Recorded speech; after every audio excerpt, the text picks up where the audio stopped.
Witnesses and hospital officials in Gaza rushed to help survivors of Israeli gunfire near two aid distribution points in the southern part of the region on Saturday.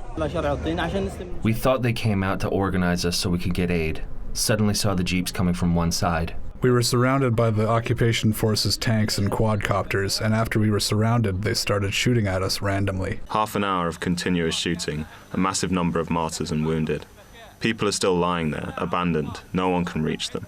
At least 32 people were killed in the gunfire, with one hospital official saying most of them were shot in the head or chest. The Gaza Humanitarian Fund, a U.S. and Israeli-backed group that runs the aid sites, denies involvement, saying, quote, "The reported Israeli Defense Forces activity resulting in fatalities occurred hours before our sites opened, and our understanding is most of the casualties occurred several kilometers away from the nearest GHF site." The Israeli military said it was reviewing the incident, adding that it only fires warning shots if crowds get too close to its forces.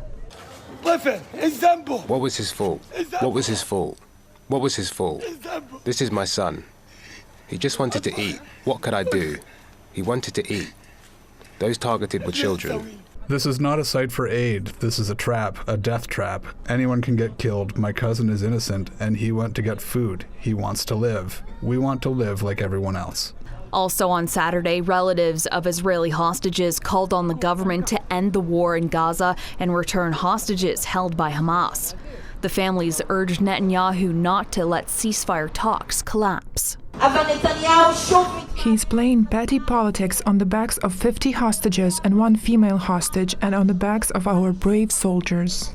The families also appealed to U.S. President Donald Trump, calling for his leadership to bring hostages back home. Mr. President, sir, we are counting on you. You brought back hostages before. Please do it again. On Friday, Trump said 10 Israeli hostages would be released, quote, very shortly. Israeli and Hamas negotiators have been taking part in the latest round of ceasefire talks in Doha since July 6th, discussing a U.S.-backed proposal for a 60-day ceasefire.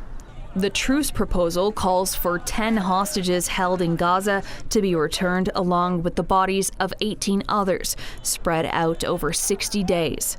In exchange, Israel would release a number of detained Palestinians. For City News, I'm Madison Fitzpatrick.